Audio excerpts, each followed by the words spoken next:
The critical patriot देखने वाले सब दोस्तों को सलाम और खुशामदीद।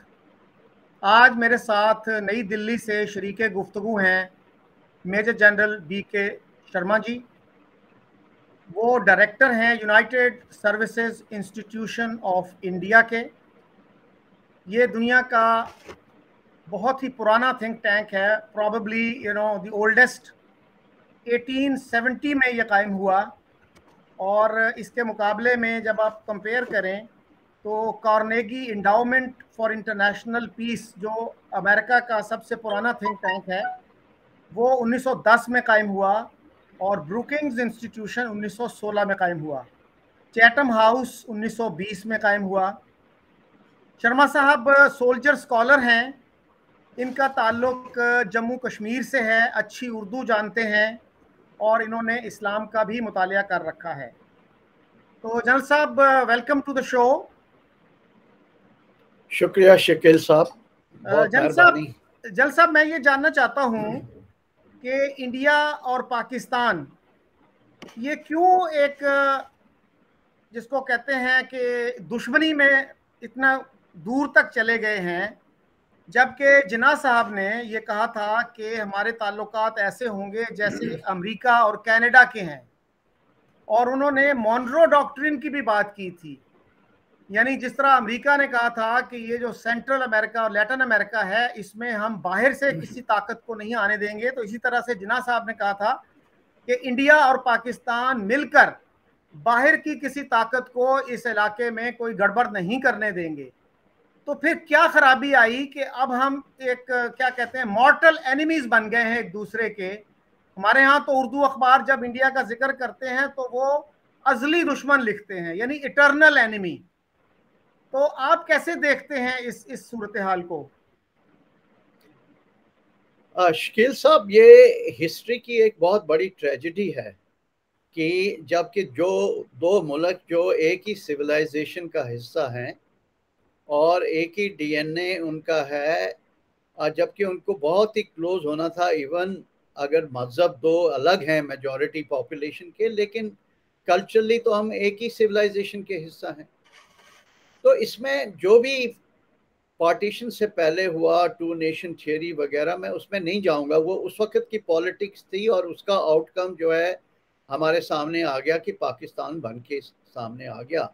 लेकिन आप यहाँ इंडियन लीडरशिप की गुडविल देखें।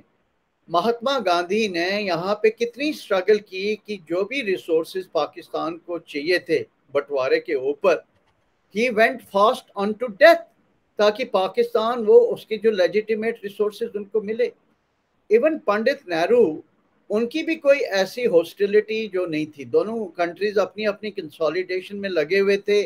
आपने भी जो बलूचिस्तान में किया, आपने पख्तूनख्वा एरियाज में किया, इसी तरीके से यहाँ जो असिमिलेशन अंडर हमारे जो home minister, deputy prime minister थे, उनके नीचे, पाटिल साहब के नीचे वो स्टेट कंसोलिडेशन प्रोसेस हुआ। वो एक बहुत ही नेचुरल चीज थी। लेकिन हुआ क्या, आप किसी भी हिस्ट्री में डिस्पैशनेटली जाएं, ख्वाह जो वो आपने रजाकार भेजे, ट्राइबल्स भेजे 47 के अंदर स्टैंड स्टिल एग्रीमेंट को वायलेट करके, उसने कश्मीर जो प्रॉब्लम थी उसको एक नया रुख दिया। ठीक है, उसके बाद ऑपरेशन गिब्राल्टर आप देखें 65 के अंदर किस तरीके से फिर एक बार जो है वहाँ पे इन्फिल्ट्रेटर्स आए और वहाँ कश्मीर में अपराइजिंग करने की कोशिश की।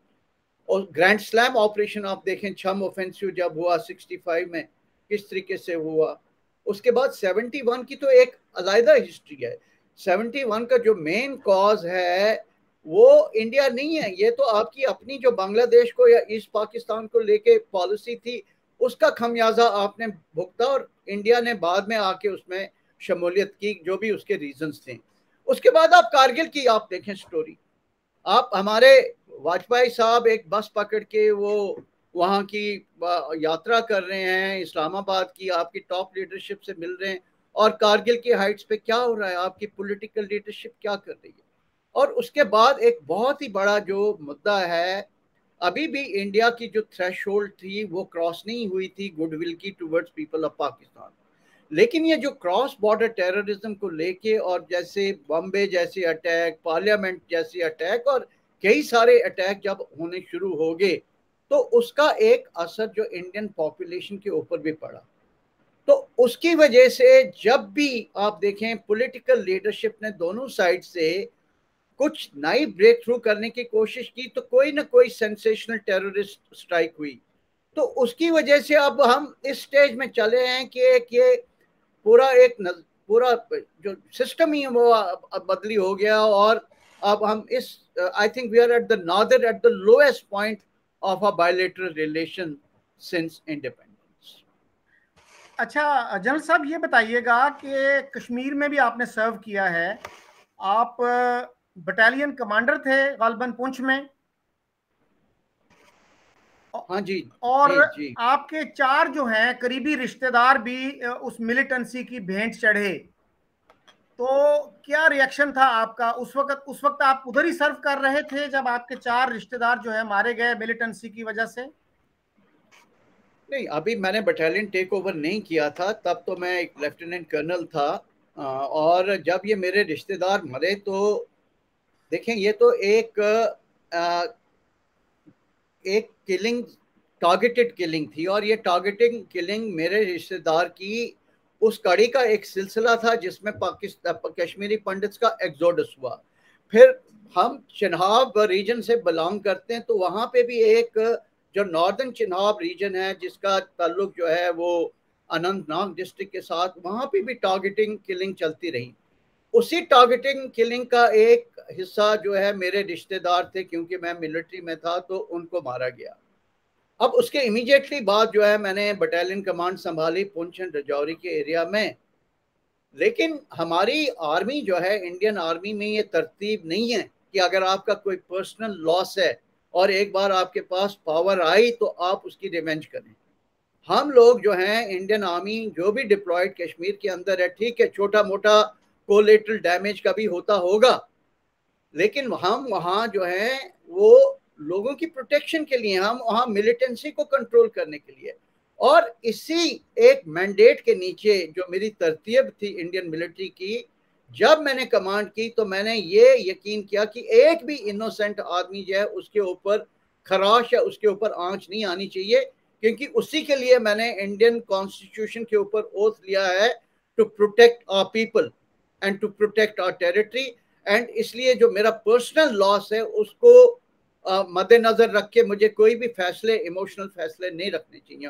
और इंशाअल्लाह जो मेरी कमांड थी एक बहुत ही सक्सेसफुल कमांड थी, क्योंकि पूरे पुंछ और राजौरी के जो जितने भी लोग हैं वो मुझे अपना समझते थे, और हमने मिलिटेंसी में, काउंटर टेररिज्म ऑपरेशंस में बहुत ज्यादा सक्सेसेस हासिल की, जिसमें जो रियल टेररिस्ट थे, जो मिलिटेंट्स क्रॉस करके आते थे, उनको हमने एलिमिनेट किया। लेकिन हमने आम आदमियों को वहां पे कोई भी जो है परेशानी नहीं आने दी।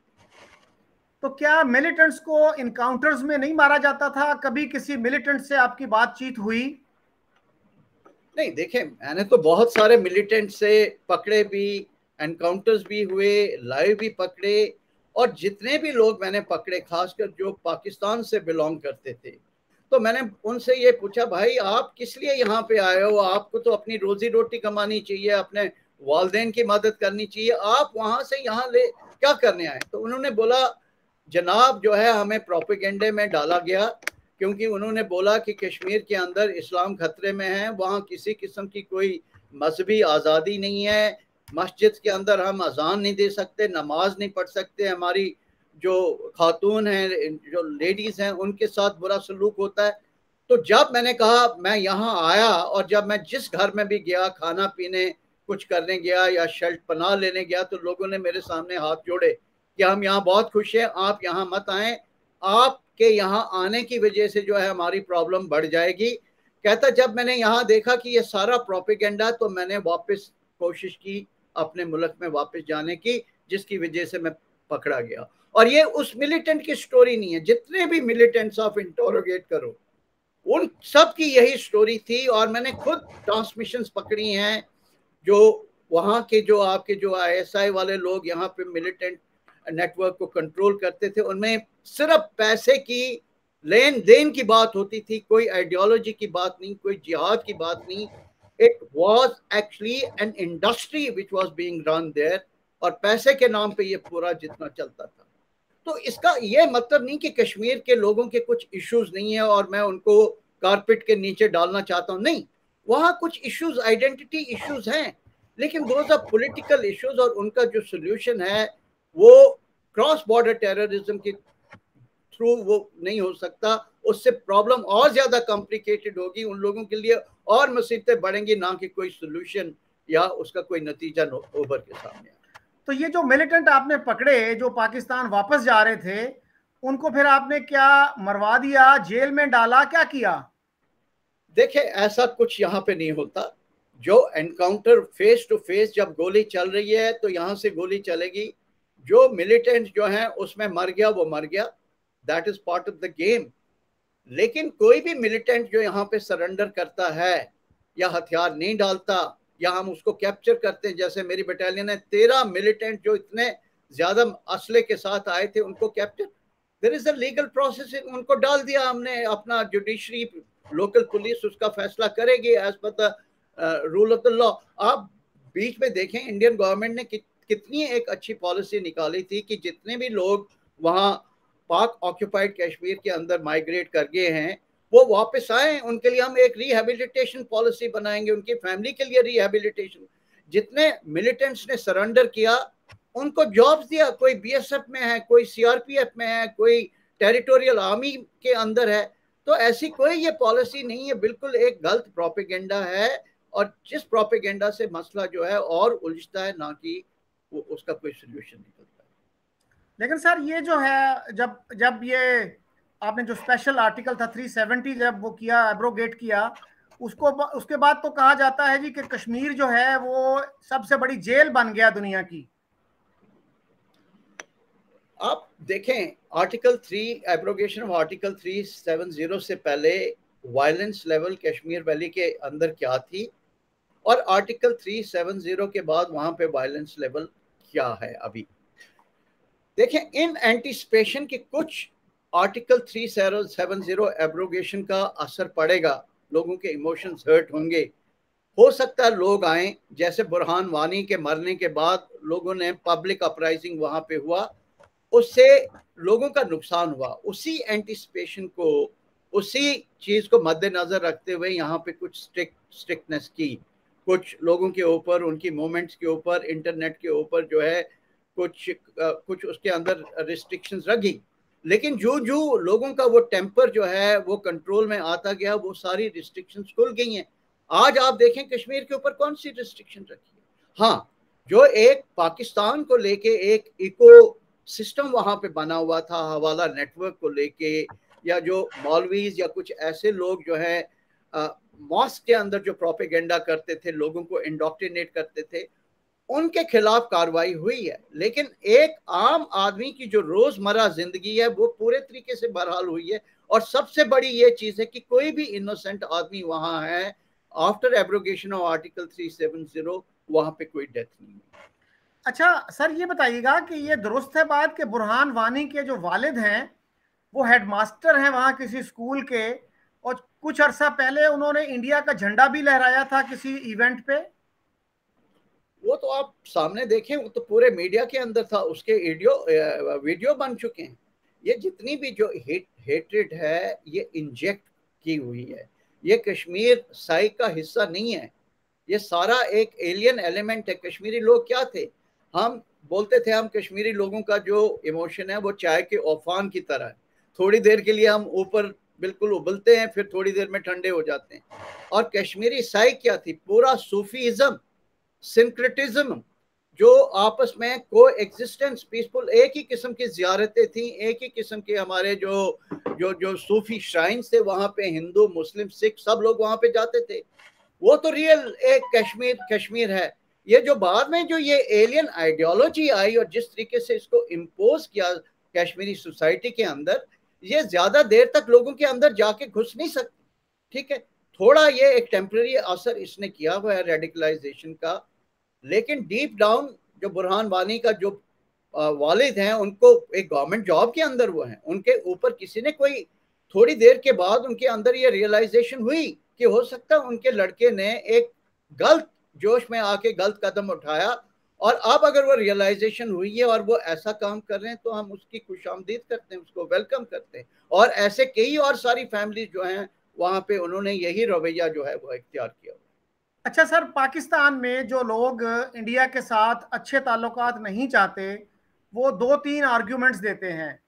एक तो वो ये कहते हैं जी कि इंडिया ने पाकिस्तान को तस्लीम नहीं किया या दिल से तस्लीम नहीं किया, और वो अखंड भारत चाहता है। यानी जो हिस्से अलहदा हुए 47 में, उनको और ख़ास तौर यानी बांग्लादेश और पाकिस्तान को दोबारा मर्ज करना चाहता है इंडिया में। कुछ लोग तो उसमें तिब्बत और अफगानिस्तान और बर्मा का नाम भी ले देते हैं। और उसके बाद जो लोग हैं वो ये कहते हैं कि इंडिया अखंड भारत तो नहीं चाहता, लेकिन वो अपनी हिजेमनी चाहता है। और पाकिस्तान जो है वो पाकिस्तान एक अकेला मुल्क है जो उस हिजेमनी को चैलेंज करता है। तो इन आर्ग्यूमेंट्स को कैसे देखते हैं आप? देखिए, इंडिया जो है, इंडिया एक रिविजनिस्ट स्टेट नहीं है। हमारी पूरी भी जितनी पॉलिसी आप देखें, हमारे आसपास इतने छोटे मोटे मुल्क रहते हैं, हमने कितने मुल्कों की टेरिटरी को जाके कैप्चर किया, आप बताएं। हमने जब बांग्लादेश की लड़ाई हुई तो हम कितने दिनों के अंदर वहां से वापस आ गए, आप बताएं कितनी। अगर हमें कोई हेजेमनी चाहिए थी तो उससे बेहतर मौका और क्या होता कि हम किसी न किसी बहाने वहां पे अटके रहते। लेकिन हमने वहां पे जो भी कुछ हुआ, वो एक बार वो 93,000 प्रिजनर्स वगैरह सब हुआ, उन्होंने अपनी गवर्नमेंट वहां बनाई, और हमारे जो रिलेशंस हैं बांग्लादेश के साथ उनमें उतार चढ़ाव आते रहे हैं। इसी तरीके से आप अगर 1948 में जो कबायली अटैक हुए, उसके बाद एक वक्त था वहां पूरा उनका राउट हो गया था, इंडियन आर्मी ने पूरा जो एरिया रिकैप्चर किया था, और इंडियन आर्मी इस पोजीशन में उस वक्त थी कि हम पूरा गिलगित बाल्टिस्तान और जो वो पार वाला एरिया उसको भी वापस ले ले। लेकिन इंडिया ने वो हिस्सा नहीं लिया। हमने उस वक्त ये फैसला किया as a responsible state to go to UN. Pakistan के अंदर इतने कूज हुए, इतने काउंटर कूज हुए, कब इंडिया ने वहां पे इंटरफेयर किया कि आके हम उसका जियोग्राफी या उसका जो है पूरा बदली ये कर दें। अब चीज क्या है कि हर वक्त पाकिस्तान जो है वो यही बात करता रहा कि जो unfinished agenda Jammu and Kashmir का है वो है इंडियन एडमिनिस्ट्रेटेड कश्मीर। अब इंडिया जब थक गया कि यार ये इतनी हमने बातचीत की मनमोहन सिंह के वक्त से लेके हम ये फॉर्मूलाज लगा रहे हैं और ये कुछ नहीं हुआ, तो अब उन्होंने क्या है अपना नैरेटिव बदली कर दिया। वो बोल रहे हैं ये कश्मीर तो सेटल्ड है बिकॉज ये महाराजा हरि सिंह ने जो है इंस्ट्रूमेंट ऑफ एक्सेशन किया। अब जो ओनली अनफिनिश्ड एजेंडा है वो पीओके और गिलगित बाल्टिस्तान है। सो ये एक नैरेटिव का हिस्सा है। लेकिन कोई भी सेन आदमी आज के वक्त या इस जमाने में by sheer use of military force वो किसी ज्योग्राफी को, कंट्रीज की ज्योग्राफी को बदली नहीं कर सकता। पाकिस्तान ने ये अटेम्प्ट की है और उसको मुंह के खानी पड़ेगी, और कोई इतना गैर जिम्मेवार मुल्क ये नहीं है, पर्टिकुलरली इंडिया, जो इस किस्म की सोच रखता। अच्छा सर, ये भी हमारे यहाँ लोग कहते हैं कि भाई इंडिया ने विलिंगली एक्सेप्ट किया कि वो प्लेबिसेट करवाएगा, यूएन रेजोल्यूशंस के तहत प्लेबिसेट होना था, और इंडिया रिनिग्ड ऑन दैट कमिटमेंट। आप कैसे देखते हैं? ये तो जो लोग ये बात करते हैं उन्होंने यूएन रेजोल्यूशन की 3 क्लॉजेस पढ़ी नहीं है। मुझे अफसोस होता कि आपकी टॉप लीडरशिप, प्राइम मिनिस्टर से लेके फॉरेन मिनिस्टर, वो बात करते हैं जो यूएन रेजोल्यूशंस के अंदर नहीं है। जो पहली कंडीशन यूएन रेजोल्यूशन के अंदर थी वो थी कि पाक आर्मी जो है उस वाले इलाके से विड्रॉ करेगी। इंडिया जो है एक मिनिमल लॉ एंड ऑर्डर को मेंटेन करने के लिए वहां पे प्रेजेंस रखेगी।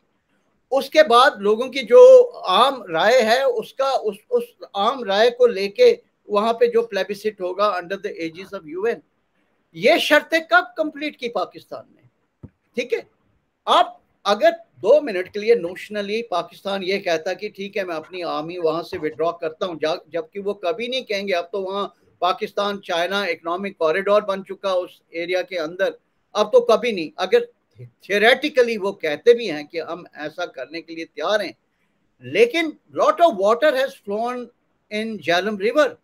जो ये 23 साल से जो वहां पे टेररिज्म, क्रॉस बॉर्डर टेररिज्म चल रहा है, it was a gross violation of UN resolution, and therefore the new normal has now appeared, and within that new normal we have to look at a solution or those outstanding issues of Jammu and Kashmir and not from the framework of UN resolution. अच्छा sir, आपके ख्याल में कौन है India में और पाकिस्तान में ऐसे लोग जो फॉरेन पॉलिसी पे, स्ट्रेटेजिक इश्यूज पे अच्छा लिखते हैं, जिनको पढ़ना चाहिए? यानी ऐसे इंडियन जो जिनको पाकिस्तान में पढ़ा जाना चाहिए और ऐसे पाकिस्तानी जिनको इंडिया में पढ़ा जाना चाहिए। अब देखें, मैं मेरी तरफ से तो आपके बहुत अच्छे लोग हैं जो लिखते हैं। परवेज भट्टभाई बहुत अच्छा लिखते हैं। आपके मैंने प्रोग्राम्स देखे, बहुत अच्छा आप एक नजरिया पेश करते हैं। उसका ये मतलब नहीं कि आप अपने कंट्री को लेट डाउन करना चाहते हैं। इसी तरीके डॉन के जितने भी मैं एडिटोरियल्स पढ़ता हूँ, बहुत ही अच्छे और बैलेंस्ड एडिटोरियल्स होते हैं। और आपकी जो जितने दुरानी साहब ने कुछ किताबें लिखी हैं, आपके बाकी जो बड़े अच्छे अच्छे लीडर हैं, वो आपके जो फॉर्मर फॉरेन सेक्रेटरीज हैं, फॉरेन मिनिस्टर्स हैं, बहुत एक अच्छी बैलेंस सोच रखते हैं। इसी तरीके से इंडिया में भी कोई कमी नहीं है लोगों की जो एक बहुत अच्छा बैलेंस मौक़िफ़ रखते हैं उसके ऊपर, और हम उन्हीं लोगों को अप्रिशिएट यहाँ पे करते हैं। आप देखें कितने सारे लोग जो हैं, आप राजा मोहन को देखें, उनके जो आर्टिकल देखें वो बहुत अच्छा लिखते हैं। बहुत सारे और जो लोग हैं वो अच्छा लिखते हैं। एजी नूरानी साहब बहुत अच्छा लिखते हैं। तो ऐसे बहुत सारे लोग जो इनके ऊपर लिखते हैं, और उन लोगों की आवाज़ हमें सुननी चाहिए और उनको पढ़ना चाहिए। आप यहाँ इंडियन प्रेस देखें, इंडियन प्रेस में कोई जिंगोइज्म इतना नहीं है, खासकर। और हमारा प्रिंट मीडिया जो है वो अभी भी बहुत बैलेंस रखता है। ठीक है, हमारे इलेक्ट्रॉनिक मीडिया में थोड़ा जिंगोइज्म आ गया होगा, लेकिन हमारा प्रिंट मीडिया अभी भी बहुत बैलेंस है। और अब उनके एडिटोरियल्स पढ़ें। अच्छा सर, ये शेखर गुप्ता की राइटिंग्स को और उनके प्रोग्रामों को कैसे देखते हैं आप? देखें, आप मेरा तो ये किसी के ऊपर जजमेंट पास करना ठीक नहीं है। जो भी वो प्रोग्राम करते हैं मैं उनको इवेलुएट करता हूँ as per my own understanding of that issue, and by and large वो एक नॉन पार्टीजन व्यू लेके चलते हैं। लेकिन उस नॉन पार्टीजन व्यूज में there are shades of different opinions. ये नहीं कि जो हर बात वो करते हो वो 100% ट्रू हो। वो एक व्यू करते, हो सकता है उनकी जो अपनी आइडियोलॉजिकल ओरिएंटेशन है वो उस बैकग्राउंड से लेके एक पर्सपेक्टिव को पेश करते हैं, लेकिन that may not be the perspective. आपको ये मैं बता रहा हूँ, आप एक इंडिया के जितने भी पेपर है, मैं बोल रहा हूँ ऑर्गेनाइजर को जरूर पढ़ें। जो आरएसएस का एक पेपर है और एक वेबसाइट है, you will get an alternate opinion there. Hindu will give you another shade of opinion, you know, which is more left leaning kind of a shade of opinion. Indian Express आपको अपनी opinion देगा। तो हमारा एक कोई party line नहीं है कि हर किस्म का पेपर और जो थिंक टैंक हमारा है, वेदर इट इज वायर और प्रिंट, कि वो एक शेड ऑफ ओपिनियन। ठीक है, देयर आर बायसेस, लेकिन अगर आप 4 5 6 ये इस किस्म के जो थिंक टैंक्स हैं या इस किस्म के जो डिजिटल प्लेटफॉर्म्स हैं न्यूज पढ़े, तो आपको एक बैलेंस्ड इंडियन पर्सपेक्टिव मिलेगा। जी, हमारे एक जर्नलिस्ट हैं हामिद मीर, आप जानते होंगे। उन्होंने एक शेखर गुप्ता के बारे में एक दफा कहा था कि भाई वो पाकिस्तान के साथ अच्छे ताल्लुकात के हामी हैं, वो जिंगोइज्म पे यकीन नहीं रखते। तो बरखा दत्त एक आपकी जर्नलिस्ट हैं, उनकी तो एक दफा इवन हाफिज सईद ने तारीफ की, और हाफिज सईद ने कहा जी वो कश्मीर पे बड़ी अच्छी रिपोर्टिंग करती हैं। तो उस पर खैर बरखा दत्त ने कहा था जी मुझे हाफिज सईद जैसे बंदे से तारीफ की जरूरत नहीं है। अच्छा सर, ये बताइएगा नहीं तो इसमें मैं आपसे आप जो आरएसएस के चीफ आइडियोलॉग हैं उनके भी तो स्टेटमेंट पढ़े, भागवत साहब के जी। उन्होंने कई बार ये चीज बोला है, इंडियन मुस्लिम्स को लेके बड़े अच्छे और पॉजिटिव स्टेटमेंट्स उन्होंने दिए हैं। उनके स्टेटमेंट्स को भी पीजिए। अगर हम ब्लिंकर्स रिमूव करके अगर किसी पर्सपेक्टिव को देखें तो शायद हमारी अंडरस्टैंडिंग जो है वो ज्यादा बढ़ जाएगी। हाफ द प्रॉब्लम क्या है कि जो भी चीज हम पढ़ते हैं हमारे ब्लिंकर्स लगे होते हैं, and we look at things with coloured spectacle, जिससे जो पूरा जो उसका मीट है हम उसको इम्बाइब नहीं कर सकते। आपने सर आरएसएस की बात की, तो आपको पता होगा कि प्राइम मिनिस्टर इमरान खान ने कुछ अरसा पहले कहा था कि इंडिया और पाकिस्तान के दरमियान कोई प्रॉब्लम नहीं है, बस आरएसएस की आइडियोलॉजी जो है वो आड़े आ जाती है। और अभी उन्होंने यूएन को एड्रेस करते हुए जो कहा कि इस्लामोफोबिया जो है वो सबसे जो खतरनाक इस्लामोफोबिया है वो इस वक्त रूल कर रहा है इंडिया को। तो फाशिस्ट भी उन्होंने कहा प्राइम मिनिस्टर मोदी को। इस पे तो खैर हमारे दो रिटायर्ड एम्बेसडर अब्दुल बासित और शाहिद अमीन ने भी कहा कि प्राइम मिनिस्टर को किसी दूसरे प्राइम मिनिस्टर के बारे में इस तरह की जबान इस्तेमाल नहीं करनी चाहिए, ये उन्हें जेब नहीं देती। तो आप कैसे देखते हैं इस क्रिटिक को, इस क्रिटिसिज्म को? देखें, आरएसएस जो ऑर्गेनाइजेशन है, अगर उनका कोई भी इन्फ्लुएंस बीजेपी गवर्नमेंट के ऊपर है तो बीजेपी गवर्नमेंट तो 2014 से लेके पावर में आई है अभी। उससे पहले तो आप इंडियन कांग्रेस गवर्नमेंट्स के साथ पाकिस्तान डील कर रहा था, तब कोई सोल्यूशन क्यों नहीं निकला? तब 48 की वॉर क्यों हुई, 65 की वॉर क्यों हुई, 71 की वॉर क्यों हुई, आप मुझे बताएं। तब तो आरएसएस कहीं नहीं था।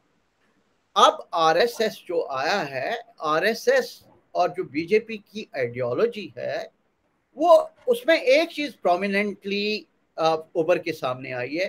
पहले अगर एक पॉलिसी ऑफ स्ट्रेटेजिक रिस्ट्रेंट थी कि आप बॉम्बे अटैक भी हो गया, पार्लियामेंट अटैक भी हो गया, आप शोर शराबा करो, बातचीत करो, लेकिन कोई उसका काइनेटिक रिस्पॉन्स नहीं हुआ, वो थ्रेशोल्ड क्रॉस हो गई है।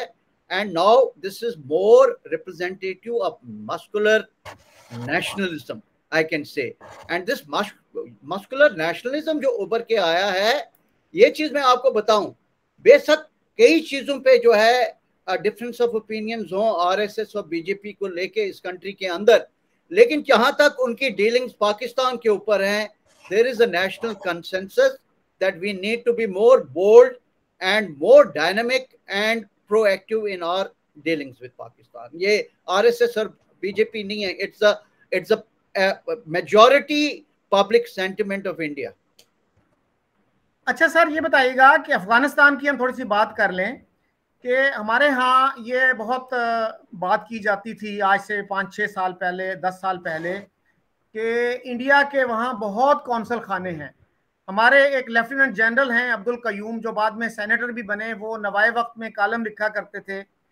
उन्होंने ये लिखा कि जी भारत के दर्जनों कौंसल खाने हैं सिर्फ पाक अफगान बॉर्डर पर, यानी नॉर्थ को छोड़ दें, साउथ में सिर्फ दर्जनों कौंसल खाने हैं। और एक दफ़ा मैंने एक अखबार में यहाँ तक भी पढ़ा कि इंडिया के 65 कॉन्सुलेट्स हैं अफगानिस्तान में। एक तो इस पे बात करें, और दूसरा सर आपके क्या स्ट्रेटेजिक इंटरेस्ट हैं अफगानिस्तान में, और इस वक्त आपकी क्या पॉलिसी है अफगानिस्तान के बारे में? क्योंकि हमारे यहाँ बहुत ये कहा जा रहा है कि इंडिया के $2 अरब डूब गए अफगानिस्तान में। देखिए, इंडिया का एक रिलेशन जो है अफगानिस्तान के साथ, वो हिस्टोरिक है। आप अपना पूरी इंडियन माइथोलॉजी, आप इंडियन हिस्ट्री पढ़ें, आप देखें कितनी सारी इन्वेजन जो हैं, अलेक्जेंडर से लेके गाजी, गजनवी, बाबर, सब यहाँ पे। आप किसी से अफगानिस्तान की बात करें तो वो बोल रहे हैं यार हमसे ज़्यादा पर्शियन कल्चर का इन्फ्लुएंस न्यू दिल्ली के अंदर है।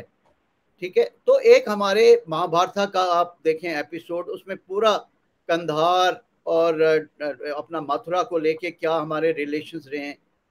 उसके बाद जो है हमारे उनके साथ बहुत करीबी रिलेशन रहे, लेकिन उसमें एक डिसरप्शन हुई, और वो थी 1974 से लेके 2001 तक।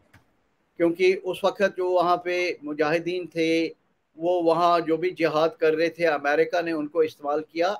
India was nowhere in the reckoning that point in time, because हम नजीबुल्लाह और सोवियत यूनियन को सपोर्ट करते थे। 2001 के बाद इंडिया की पूरी अप्रोच अफगानिस्तान में रही सिविल कैपेसिटी बिल्डिंग। उसमें हमने, क्योंकि हम तकरीबन 34 प्रोविंसेस में 116 प्रोजेक्ट वहाँ इम्प्लीमेंट कर रहे थे at the cost of $3 billion, तो हमने कंसुलेट्स बनाए, और ये 5 कंसुलेट्स थे जो डॉक्यूमेंटेड हैं। वी हैड मज़ार शरीफ, हेरात, जलालाबाद, कंधार, और उसके बाद हमारा जो मेन मिशन काबुल के अंदर था। चार हुए ना जी, कौंसल खाने 4 हुए, एक 4 और एक एम्बेसी हो गई। तो ठीक है, तो तो ये पूरा जमीन के ऊपर थे और ये सारा वहीं लोकल अफगान को लेके हम ये कैपेसिटी बिल्डिंग प्रोजेक्ट्स वहां पे कर रहे थे, उसके लिए जरूरत थी वहां पे। अब ये 50-60 कौन क्या बोलता है। इमन आपके जो फॉरेन मिनिस्टर है कुरैशी साहब का रिसेंट मैंने तोलो न्यूज के एक रिपोर्टर के साथ इंटरव्यू दिया, उन्होंने भी इस किस्म की दाकियानूसी बातें करने की कोशिश की। तो ये फिगमेंट ऑफ इमेजिनेशन है और ये हकीकत के साथ इसका कोई तल्लुक नहीं है। You want to over sensationalize Indian presence there as if Indian presence in Afghanistan is to basically uncircle Pakistan. ऐसा कोई स्ट्रेटेजिक ऑब्जेक्टिव इंडिया का कोई रहा नहीं है, ना हम इस चीज में कोई यकीन रखते हैं। हमारे इंटरेस्ट वहां पे हैं लॉन्ग टर्म स्ट्रेटेजिक इंटरेस्ट, कि अफगानिस्तान ही एक जगह है जहां पे अगर वहां पे कोई रेडिकल आइडियोलॉजी लेके कोई जन्म लेती है तो उसका असर पूरे रीजन पे पड़ेगा। इंडिया में भी उसका असर पड़ा 1996 के बाद, और हम नहीं चाहते कि वहाँ ऐसी कोई आइडियोलॉजी जन्म ले या वहाँ से वो फैले जिससे इंडिया की सिक्योरिटी के ऊपर असर पड़े। और यही हमारा मौक़िफ़ अभी भी है लश्कर तैयबा और जैश मोहम्मद और दूसरे ग्रुप्स को लेके कि वो अफगानिस्तान की टेरिटरी को इंडिया के खिलाफ इस्तेमाल नहीं करना चाहिए। बाकी हमारे इंटरेस्ट हैं वहाँ एक अच्छी इस्लामिक डेमोक्रेटिक सिस्टम जो है, एक हाइब्रिड सिस्टम में वो रहे, इसलिए हमने उसको सपोर्ट किया। और हमारा अफगानिस्तान में रहना बहुत ज़रूरी है क्योंकि हमारी जो एक्सेस सेंट्रल एशिया में है या तो वो अफगानिस्तान के थ्रू है जैसे चाबहार, ज़ेरान, दिलाराम रूट, या नॉर्थ साउथ कॉरिडोर से, तो उस हवाले से भी अफगानिस्तान हमारे लिए बहुत इम्पोर्टेंट है। और जो लास्ट चीज़ है, अगर हम जो इस्लामाबाद सिक्योरिटी डायलॉग में प्राइम मिनिस्टर इमरान खान ने और आपके आर्मी चीफ बाजवा साहब ने बात की जियो इकोनॉमिक्स की, connecting central Asia and south Asia, तो उसके हवाले से भी इंडिया एक बहुत बड़ा स्टेक होल्डर है। क्योंकि अगर जितने भी ट्रेड और ट्रांजिट कॉरिडोर नॉर्थ साउथ चलेंगे या जो टैपी जो Turkmenistan, Afghanistan, Pakistan India pipeline है उसकी एनर्जी आएगी, तो मार्केट है किधर? मार्केट तो इंडिया में है। बाकी कंट्रीज मोस्टली एक ट्रांजिट कंट्री का रोल अदा करेंगे, लेकिन जो मार्केट है वो इंडिया के अंदर है। तो हम उन अपॉर्चुनिटीज को भी एनकैश करना चाहते हैं कि अगर ये पीस वहां पे आए तो ट्रेड, ट्रांजिट और जो एनर्जी कॉरिडोर्स है इसका एक इंटीग्रेटेड सर्किट बने जिसमें हम भी उस पार्टी का एक हिस्सा बने, और यही हमारी फ्यूचर डायरेक्शन होनी चाहिए। अच्छा सर, अभी प्राइम मिनिस्टर मोदी ने वाशिंगटन डीसी और फिर न्यूयॉर्क का दौरा किया, तो इसके क्या ऑब्जेक्टिव्स थे और वो किस हद तक उनमें कामयाब रहे? देखें, ये तो एक बहुत ही कामयाब दौरा था, क्योंकि आप देखें ये हमारी जो है 3 किस्म के वहाँ पे मसरूफात थी। एक तो क्वाड जो डायलॉग था उसमें जो 4 कंट्रीज का ये ग्रुपिंग बना है, उसकी डेक्लेरेशन देखें तो उसमें इट इज़ फ्यूचरिस्टिक लुकिंग। उसमें हम बात क्या कर रहे हैं? हम बात कर रहे हैं हेल्थ की, कोविड डिप्लोमेसी की, ताकि हम वो वैक्सीन बनाएं और पूरी south east Asia, east Asia में वो डिस्ट्रीब्यूट करें और इंडिया उसका हब बने। दूसरी चीज़ वहाँ पे क्लाइमेट चेंज की बात हो रही है। Climate change is going to be an existential threat for all of us. आज तो हमें इसका पता नहीं चल रहा, उसमें भी। और इंडिया की जितनी इंडस्ट्रियलाइजेशन हो रही है, इंडिया, चाइना, यूएस, सबसे ज़्यादा इनमें क्लाइमेट चेंज को लेके इन कंट्रीज का रोल है। तो एक वो बात हुई। तीसरी बात जो है इंफ्रास्ट्रक्चर डेवलपमेंट की बात हुई। अगर आप एशियन डेवलपमेंट बैंक की फिगर्स देखें तो तकरीबन $25 ट्रिलियन की जो रिक्वायरमेंट है एशिया के अंदर इंफ्रास्ट्रक्चर देके है, क्योंकि कंट्रीज पुअर है। अगर उसमें हम एक ऑल्टरनेट मॉडल लेके आ सकते हैं जो चाइना के मॉडल के पैरेलल है, बिकॉज चाइना के मॉडल में कुछ रिस्क हैं, डेट डिप्लोमेसी है वहाँ पे, कुछ और वो लैंड वगैरह ग्रैब कर लेते हैं, उसमें इतनी ट्रांसपेरेंसी नहीं है, कोई इकोलॉजिकल कंसिडरेशंस नहीं है। अगर एक ऑल्टरनेट मॉडल दुनिया को दिया जाए तो उसमें क्या खराबी है? फिर जो सप्लाई चेन मैनेजमेंट है, क्योंकि इस वक्त ये चाइना सेंट्रिक हुआ, थोड़ा सा कहीं अपहीवल आ जाता तो पूरी इकोनॉमी को जोल्ट मिलता है वो। फिर जो न्यू टेक्नोलॉजी है, 5G टेक्नोलॉजी, आर्टिफिशियल इंटेलिजेंस, इसको लेके हम नहीं चाहते कि एक कंट्री की इसके ऊपर मोनोपोली ले रहे। इस वक्त पहले यूएस की मोनोपोली थी, अब चाइना की मोनोपोली बन रही है। इसको लेके भी बातचीत हुई। ये सारी चीजें तो बहुत ह्यूमैनिटेरियन इश्यूज हैं। As far as Indo Pacific as being a free and open area, उसको लेके पूरी ग्लोबल ट्रेड उसके अंदर चलती है। हम नहीं चाहते ये साउथ चाइना सी वगैरह के अंदर जो रोजमर्रा की कन्फ्रंटेशन हो रही है वो एक हेजेमनिक ऑर्डर वहां पे बने। उसके बैलेंसिंग के हवाले से ये बात हुई। और एक टेररिज्म जो कि एक ग्लोबल थ्रेट है और पाकिस्तान खुद उसका एक विक्टिम रह चुका है, आपके 70,000 से ज्यादा लोग मर चुके हैं। ये चीजें बातचीत हुई, ये तो बहुत पॉजिटिव बात है। जहां तक हमारा बायलेटरल रिलेशंस उनके साथ है उसमें भी अच्छी बातचीत हुई। ठीक है, कुछ इश्यूज जो है उन्होंने डेमोक्रेसी ह्यूमन राइट्स को लेके रेज किए, वो ही इशू इतने ही इशू अमेरिका को भी लागू हैं जितने इंडिया को लागू हैं या किसी और कंट्री को लागू हैं। तो हमारी उन इश्यूज के ऊपर भी एक कंसेंसस बन रहा है। और जो हमारी जो बाकी बायलेटरल बात हुई, prime minister of Japan, prime minister के Australia, these are all constructive, forward looking for the betterment of global community and for the betterment of humanity। और अफगानिस्तान के ऊपर एक कंसेंसस इमर्ज हुआ। वो तो इवन पाकिस्तान की राइटिंग्स भी ये बोलती हैं कि वहाँ इंक्लूसिव गवर्नमेंट बननी चाहिए, रिप्रेजेंटेशनल होनी चाहिए, विमेन राइट्स ह्यूमन राइट्स को प्रोटेक्ट करना चाहिए। और जो अफगानिस्तान का जो सॉइल है it should not be use for terrorist activities against any other country.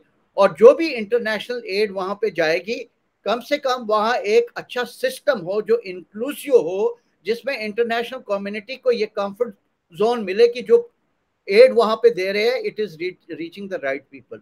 लेकिन आप अगर बिहेवियर देखें तालिबान रजीम का और जो सपोर्ट आपकी जो गवर्नमेंट उसको कर रही है, it is not very conducive for international community to either recognize the new regime or give them a visibility at the UN or sort of send without any consideration this financial aid उस country के अंदर दी जाए। तो पाकिस्तान को ये role अदा करना चाहिए ताकि इंटरनेशनल कम्युनिटी की निगाह में जो नई रजीम वहां पे बनी है वो रिप्रेजेंटेटिव है and that is more tolerant and it should not be a new version of Taliban 1.0। अच्छा सर, ये बताइएगा कि क्वाड जो है, क्या चाइना इसको अपने लिए एक थ्रेट नहीं समझता?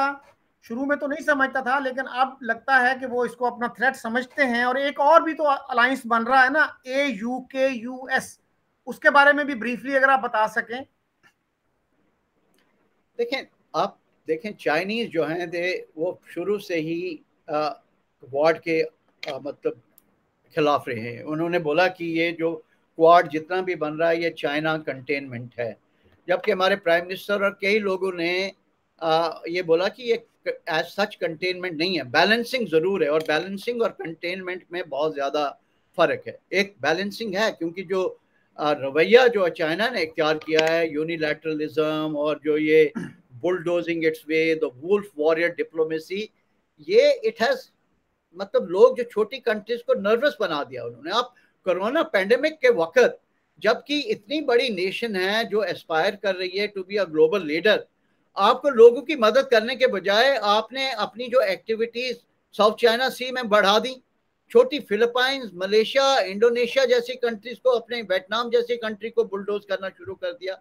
फिर पूरे एग्रीमेंट जो इंडिया के साथ उन्होंने 1993 के साथ आज तक किए थे, उन सब एग्रीमेंट को उन्होंने उनकी धज्जियां उड़ा के और एक मिलिट्री बेलिजरेंस जो है यहाँ पे शुरू किया। तो ये जो चाइनीज बेलिजरेंस बिहेवियर है इसने क्वाड को सॉलिडिफाई करने में डेफिनेटली एक मदद दी है। लेकिन अभी भी जैसे बाइडेन बोल रहे हैं कि we don't want a new cold war, and बाकी भी लीडर आप देखें जितनी भी डिक्लेरेशन मिली है उसमें चाइना का डायरेक्टली किसी ने नाम नहीं लिया वो पूरी डिक्लेरेशन में। तो बैलेंसिंग एक जरूर है। अब रहा ऑकस का ताल्लुक, ये एक स्ट्रेटजी है यूएस की और बैलेंसिंग करने के लिए, क्योंकि जो फ्रांस है, फ्रांस और जर्मनी यूरोप के अंदर एक अपना उनका एक अपना मौक़िफ़ है, उनका अपना पर्सपेक्टिव है। ठीक है, उनके डिफरेंसेस यूरो अटलांटिक अलायंस में रहे हैं यूएस के साथ। ऑस्ट्रेलिया जो है वो most favoured non NATO ally का भी हिस्सा है, उन्होंने नेटो ऑपरेशंस में भी पार्टिसिपेट किया। और एक 5 आई जो है इंटेलिजेंस को लेके 5 कंट्री का एक ये ग्रुपिंग है, उसका भी वो हिस्सा है। अब ये अगर हम इनको से ये टेक्नोलॉजी न्यूक्लियर एसएसएन टेक्नोलॉजी देते हैं अमेरिका, तो उससे अमेरिका की कैपेसिटी जो है डेटरेंस की वो बढ़ जाती है। एक साउथ चाइना के सी के अंदर बढ़ जाएगी और दूसरा वो बढ़ जाएगी जो पैसिफिक आइलैंड्स हैं जिनमें चाइना बहुत ज्यादा इन्वेस्टमेंट कर रहा है, आपकी फिजी वगैरह के जो सोलोमन आइलैंड्स के एरिया। तो it is part of a pivot to Asia, एक उसका और उन्होंने मैक्सिमाइज किया, उसको और डाइवर्सिफाई करके इन्होंने इसको ऑस्ट्रेलिया को मदद देने की कोशिश की, तो इंडिया उसकी वेलकम करता। अब इस स्टेप की वजह से थोड़े उनके जो ये ट्राइलेटरल रिलेशन था यूके, यूएस और यूके, फ्रांस और ऑस्ट्रेलिया, उसके ऊपर कुछ फर्क पड़े, लेकिन may be with the passage of time ये भी आयरन आउट हो जाएगा। अच्छा सर, ये बताइएगा कि क्या इस वक्त श्रीलंका, नेपाल, बांग्लादेश ये चाइना के स्फीयर ऑफ इन्फ्लुएंस में आ चुके हैं? क्योंकि खबरें हैं कि श्रीलंका की एक पोर्ट भी जो है उन्होंने लॉन्ग टर्म लीज पे, गलबन 99 ईयर लीज पे हासिल कर ली है, सी पोर्ट। तो यही तो डेट डिप्लोमेसी और क्या है, डेट ट्रैप ये क्या है कि जिन कंट्रीज को इंफ्रास्ट्रक्चर की जरूरत है आप उनको पैसा दें और उसके बाद आपको पता है कि वो कंट्री उस पैसा को वापस नहीं कर पाएंगी, तो आप उनकी जमीन या जो उनके स्ट्रेटेजिक एसेट्स हैं उनको लीज पे ले लें। आपकी 45 ईयर्स के लिए आपकी ग्वादर उन्होंने लीज पे ले लिया ना। अभी आप देखें इस वक्त जो पाकिस्तान का डेट है वो तकरीबन $25 बिलियन जो है वो चाइना को ओ करता है, और अगर ये पूरा $62 बिलियन सी पैक का इन्वेस्ट हो जाता है तो जो स्ट्रेटेजिक एक्सपर्ट्स वो बोलते हैं कि पाकिस्तान का जो डेट लाइबिलिटी है वो एक तो सर्कुलर डेट वहां पे बढ़ जाएगा और दूसरी डेट लाइबिलिटी $95 बिलियन की होगी। इसीलिए लोग आज बात करते हैं कि यार पाकिस्तान जो है चाइना की एक सैटेलाइट स्टेट बनने वाली है। ये किसी और वजह की वजह नहीं है, ये बिकॉज ऑफ इकोनॉमिक डिपेंडेंसी। यही चीज नेपाल के अंदर भी हो रही है और दूसरी कंट्रीज के अंदर। तो अब आप मलेशिया, म्यांमार, कितनी कंट्रीज ने रीनेगोशिएट किया है चाइना के साथ जो उन्होंने पहले किए थे। और चाइना में भी अब थोड़ी अकल आ रही है कि बेल्ट एंड रोड इनिशिएटिव को लोग फेट कंपनी लेके नहीं चलेंगे।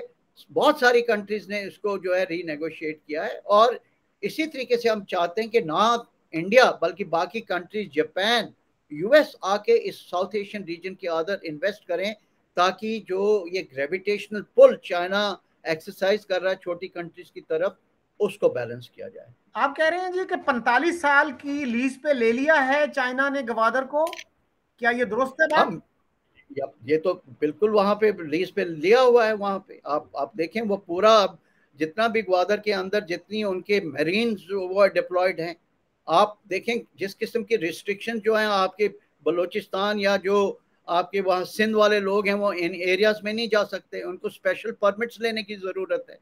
तो ये तो एक बहुत ही इससे अंदर जो लोकल इकोनॉमी जो है पाकिस्तान की उसके ऊपर बहुत असर आने पर, आपकी जो लोकल इंडस्ट्री है उसके ऊपर असर आने वाला है।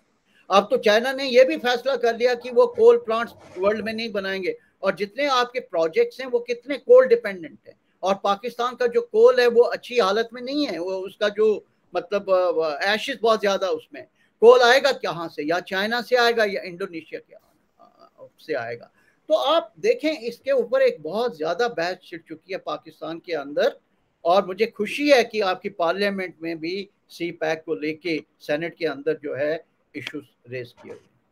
अच्छा सर, आपका इशू इकोनॉमी, आपकी स्पेशलाइजेशन इकोनॉमी तो नहीं है, स्ट्रेटेजिक इश्यूज पे है, लेकिन मैं समझता हूँ बड़ा इंपॉर्टेंट है कि इस वक्त इंडिया की इकोनॉमी जो है वो $3 ट्रिलियन के करीब है, उससे ज़्यादा है बल्कि। तो पाकिस्तान की इकोनॉमी $300 बिलियन से भी कम है, कभी 300 बिलियन से ऊपर भी थी, अब शायद थोड़ी कम हो गई है। तो ये कैसे इंडिया ने अचीव किया पिछले 25-30 साल में?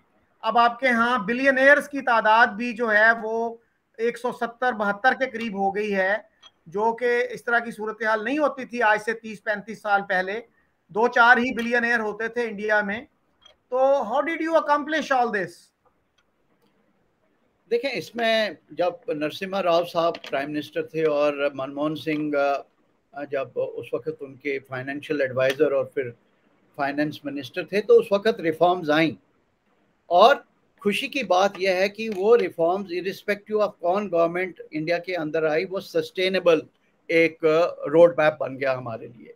तो इसमें क्या है कि अभी जब से प्राइम मिनिस्टर मोदी साहब भी आए हैं, उन्होंने भी जो है इन चीज़ों के ऊपर बहुत गौर दिया है कि एक तो सबसे पहले ease of doing business in India, उसको हमने इम्प्रूव करना है, क्योंकि यहाँ ब्यूरोक्रेटिक लेयर्स बहुत ज़्यादा थी, तो एक डिसइंसेंटिव था फॉरेन इन्वेस्टर्स के लिए। दूसरी, हमने अपनी इंफ्रास्ट्रक्चर को अपग्रेड किया यहाँ पे, ताकि फॉरेन की कंपनीज आके यहाँ काम करें।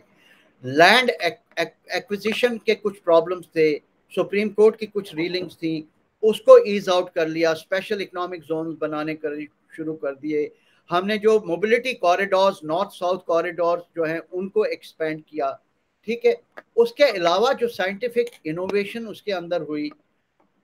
फिर दूसरा जो एक बहुत बड़ा चीज़ है कि हमने एक बहुत ही कंडूसिव एनवायरनमेंट किया फॉरेन डायरेक्ट इन्वेस्टमेंट के लिए, और उसमें एक पार्टनरशिप मॉडल लेके हम चले, ताकि एक यही नहीं कि हम डिपेंडेंट हो जाएं दूसरी कंट्री के, एक इंडियन कंपनीज और फॉरेन कंट्रीज की उनकी पार्टनरशिप, हमने जॉइंट वेंचर्स आप देखें इंडिया के अंदर कितने हुए हैं।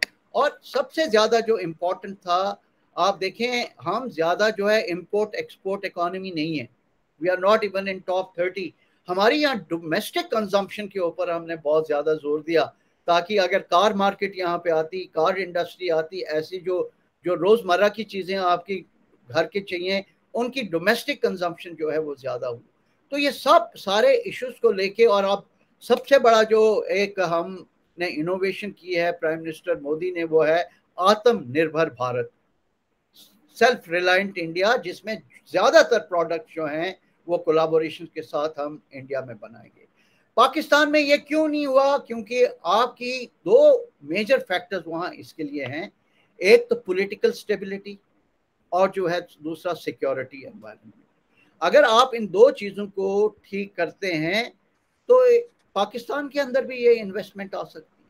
लेकिन अगर आपका पूरा फोकस जो है वो कहीं जीरो सम गेम के ऊपर है, और एवरीथिंग इज इंडिया सेंट्रिक, कि या हारेंगे या जीतेंगे, या मरेंगे या मारेंगे, और आप डिस्ट्रैक्ट होते हैं ये छोटे छोटे इश्यूज को लेके, तो फिर आपकी गवर्नमेंट जो है ये पॉलिसीज के ऊपर फोकस नहीं कर सकती, और यही वजह है कि आपकी इकोनॉमी का इस वक्त इतना बुरा हाल। मुझे सर लाहौर में एक बिजनेसमैन मिले, और वो कहने लगे कि मैं पाकिस्तानी बैकग्राउंड का हूँ, यूएई में रहता हूँ, हम कुछ इन्वेस्टमेंट करना चाह रहे थे पाकिस्तान में, लेकिन इतनी हर्डल्स आई तो हमने फिर डिसाइड किया कि हम इंडिया चले जाते हैं।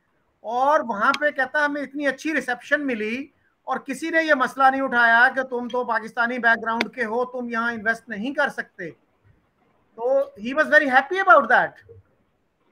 तो यहाँ ऐसा कुछ नहीं है, यहाँ सिक्योरिटी चेक्स होंगे जितना भी है। आप अब चाइना को देखें, आप वहाँ पे उनके सिक्योरिटी चेक्स बहुत स्ट्रिंजेंट है। मैं 5-6 बार चाइना में गया, उनका जो सोशल ऑडिट सिस्टम है, इट्स अ सर्विलेंट स्टेट, लेकिन उन्होंने एक रेगुलेट कर रहा है, करा हुआ है, फॉरेन इन्वेस्टर वहाँ पे आता है।